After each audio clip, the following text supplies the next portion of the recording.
Hello everyone, welcome back to another installment in the HUFO series. These are the videos where I give you my honest, unfiltered opinions on a variety of music and music tangentially related topics that you guys asked me over on Instagram. Before we get into it though, I will quickly let you know that I just launched a monthly-ish newsletter. It's basically my mini version of a guitar magazine delivered to your email monthly-ish, featuring exclusive tips, tricks, licks, promos, giveaways, and that kind of stuff. It's free, and if you don't like it, it's easy to unsubscribe. I wanted a way of getting out some content that makes more sense in a different medium than videos, and this was it. You can find more information at samuraiguitaristnewsletter.com. I'll also put up links in the description. To kick things off, Cam Moore 17 asks my honest, unfiltered opinion on the impact of guitar and music YouTubers, such as myself, on the guitar community. The whole idea of being an influencer, as horrible as that term is to me still a pretty strange concept, even having done this 7-some years. I know what I do has some sort of impact on the community. I can see that the things that I create will often reach millions of people in a month. And I know logically, like, that is a huge number, but I don't feel the impact because all I really see is a digital footprint of these interactions. I'm not on stage playing to massive crowds, feeling the energy, seeing the reaction, seeing the faces, meeting people, doing press, getting invited to industry parties, cavorting with the musical elite. I'm not doing any of that stuff. I come to my basement, make a video, put it out, see the number of views go up, maybe read and respond to a couple comments, repeat. I don't consume much guitar-based content in any medium. YouTube wasn't a thing when I was a kid, so I don't know what it's like to seek out people like me for guitar content and entertainment. I guess what I'm saying is I know that what we do definitely has an impact, but it's hard for me to gauge what that impact is, especially since I'm too in it from a single point of view. I hope what I do brings some sense of joy to people, entertains them, inspires them, maybe teaches something along the way. And I think that that sentiment would be echoed among most of my YouTube guitar peers. And I believe that that would have a generally positive effect on the guitar community. Next up, Richard Trino asks my HUFO on Gibson NFTs. About a year ago, I started hearing about this NFT thing for the first time, and my takeaway from it all was it didn't seem like it was something for me, but hey, maybe there's some value there. A year has passed, and as I've tried to understand this thing more, my view on all of it has shifted quite a bit. I think they offer very little value in their current state. I think that there is a lot of sleazy sales tactics used by the people who stand to gain from them. I find the whole culture around them to be pretty annoying. I think that the environmental impact is definitely not to be written off, even by the ones that claim to be eco-friendly. And I think there's just a lot of scamminess tied into them. I mean, even today, I found out that a bunch of my old video game cover songs had been minted as NFTs for auction that I had nothing to do with and would have never seen a penny from. Having said all that, I do think that there could be a situation in the future where being able to show digital ownership through the blockchain could potentially have value. That time I don't think is yet, but it could exist. And I will tell you this much, if a Les Paul NFT gets minted, I will certainly not be buying it. Philip Bunch of Nines asks if I think higher gauge strings give you a better tone. If so, is the trade-off worth it? I remember when I was 15, I learned that Stevie Ray Vaughan used thick strings. So I went out and bought 12 gauge strings for my telly. I put them on and was instantly a believer. But unfortunately, my little teenage fingers were far too weak to bend those fat boys, and I eventually switched back to 11s before settling on 9.5s and 10s for most of my guitars. If I was physically capable of playing thick strings without my fingernail essentially detaching every time I went to bend a string, I would probably tough it out, but I'm not. So for me, the trade-off is definitely not worth it. Sean Bhatia asks my opinion on the Joni Mitchell and Neil Young Spotify controversy. Okay, this situation may have evolved by the time this video comes out, but if you're unaware, these artists and a few others have asked Spotify to remove their music from their platform as a way to protest the Joe Rogan Experience podcast, which is a podcast that Spotify paid a massive amount to make exclusive to their platform. And man, this is one of those things where if you look under the surface, you see a lot of deeper issues at play, the things that are starting to bubble up in society. I think there is a fair bit of nuance to this discussion. So my response and my thoughts on this might get a little bit long-winded. You've been warned. I think in a perfect world, I have no issue whatsoever with the Joe Rogan experience. He's the kind of guy who will talk to anyone about any subject, and these conversations can end up being quite interesting. But when you have as massive of an outreach as he has at a time where public health is a major concern, this can become a problem in the imperfect world we live in. One of the things I've seen emerge in the last decade or so, and maybe it was always there and social media just gave it a voice, is what I'll call anti-expertism, which I think has its roots in a lot of different places. But there are a concerning number of people who are not just scientifically illiterate, but are so unknowledgeable that they don't even know how much they don't know, and in turn end up actively disliking and distrusting experts. I think this is the outcome of a very unfortunate failure of a big chunk of the educational system.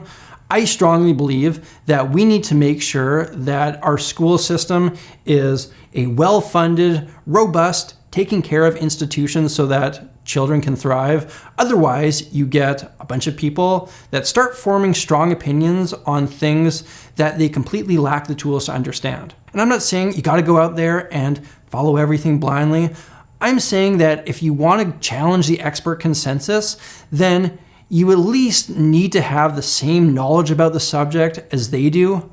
Most of us don't. But at least if we have a general understanding of how this whole scientific method and system works, we can figure out whether or not we're getting good information from a reliable source or not. The educational system does its job, and I'm not blaming teachers here, I'm blaming the situation that they're forced into.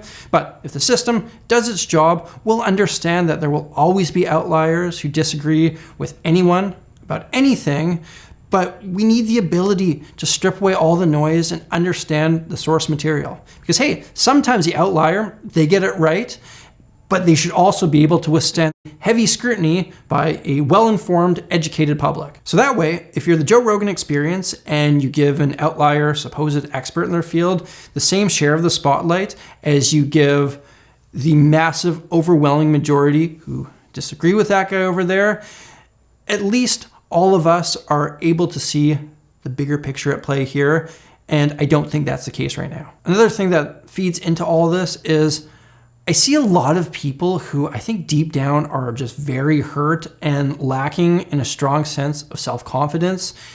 And what's really tough about that situation is when you're there, it compounds on itself and you have the inability to even admit that that's the case, and you can end up tying your self-worth into rather unhealthy things. Everyone wants to feel good, and if I'm missing an element of that, one of the things that can make me feel good is a fringe belief that most people don't share. I can say, hey, that guy over there, he might be richer than me, he might be happier than me, he might be doing things that I wish I was doing, but at least I have this bit of information that he doesn't have. At least I'm smarter than him. Then whatever my belief is now becomes an emotional thing, not a rational one. And if somebody comes along who reinforces that belief, I can begin to develop a weird, I think they call it a parasocial, unhealthy relationship with that person. And now I'm putting them on a bit of a pedestal, taking advice from anything they say without really scrutinizing whether or not this person's a great role model. And again, if Joe Rogan is giving this guy a voice, then the hurt, vulnerable people are going to hear what he says and nobody else, which is a problem if that information can have strong negative impacts throughout the rest of society. Now, the root of this problem is not Joe Rogan's to fix, but I think it's something we really do need to start talking about. And I mean, I'm no expert on this, which I guess is kind of ironic given the subject matter, but I'm just talking about the things that I've seen, things that I've felt, and I guess the recurring themes that I've kind of picked up from them. I really don't believe that Joe Rogan is ill-intentioned, and I do think that it's important to have what he does in the world, but he is arguably one of the biggest disseminators of information, which is a massive responsibility, and if I could just snap my fingers and change it, I would not task Joe Rogan with that. Okay, that is my massive preamble before getting to the original topic. What is my opinion on Neil Young and company rallying against Spotify because of the Joe Rogan Experience? I get why they're doing it, I respect it, but I don't think we're even close to the root of the issue. It feels like we're fighting a proxy war here that ideally would never even need to be fought. I don't think that there are enough artists pulling out to affect Spotify's bottom dollar in the long run. However, even if Spotify will side with their poster boy Joe, every time, the amount of negative press that this has got, I think makes it so that the general population and people who maybe aren't quite that familiar with the podcast are approaching it with a bit more caution, and I don't think that's a bad thing. And one last note on the whole thing. In hockey, you don't wear the number 99 out of respect for the great one, Wayne Gretzky. And I don't care if it's an homage, but I do take some issue with anyone naming what they do the insert name experience. Oh, that was a long one. But I suspect that subject was what brought a lot of you to this video. And hey, gotta give the people their money's worth. Okay, next up we have Logan Flaherty, who asks what I think about the Beatles Get Back documentary. I love the Beatles, getting into superfan territory. So footage like this of some of my favorite music being made is just a dream come true for me. However, if you are a casual fan or not into this kind of thing, I would imagine that a 9-hour documentary on this would be incredibly boring. All right, user Method is Taken asks why timing is more important than speed. Well, I think of it like this.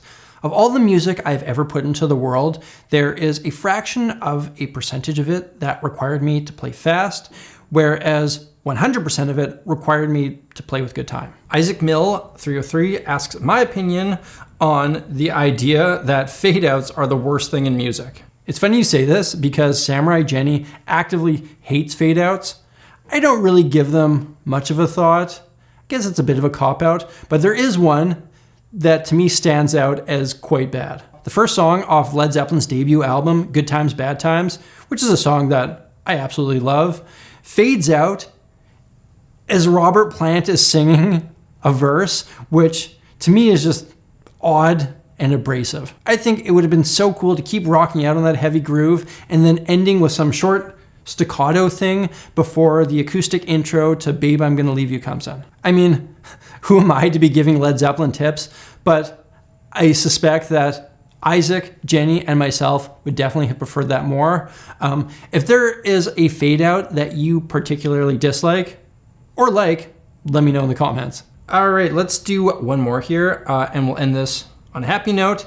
Jose Nacho Rod asks what my baby's favorite song is. Well, he's almost 2 now, so he's not much of a baby anymore, but he has a little Casio keyboard that has a demo of Ode to Joy on it, and whenever you turn that on, he boogies and grooves out and dances to that in a way that he won't for anything else. Besides that, he has taken a strong liking to ZZ Top. We were watching a documentary on them on Netflix, and he was completely entranced by their performances. So now he'll run up to the TV and say, ZZ, ZZ, ZZ, until I put on LaGrange or Sharp Dressed Man or something. Ladies and gentlemen, there you have it. Another HUFO in the books. Remember, if you want to sign up to the free Old Sammy G monthly-ish email newsletter, then you can do so at samuraiguitaristnewsletter.com. Links are also in the description. It's just like a little e-zine type of thing. Tips, tricks, promos, giveaways, write-ups, that kind of stuff in email form, delivered monthly-ish. Thank you all for watching, and an extra big thank you to everyone who supports my channel through Patreon. You guys provide me with a sense of stability in the very unstable YouTube environment. So extra big thank you to you. If you want to check out another video like this one, hit that link up there. If you're new here, hit that subscribe button, ring that bell, and stay tuned for a wide range of music-related content. Till next time, look after each other, look after yourselves, look after the planet. I'm Samurai Guitarist, and I'll see you again soon.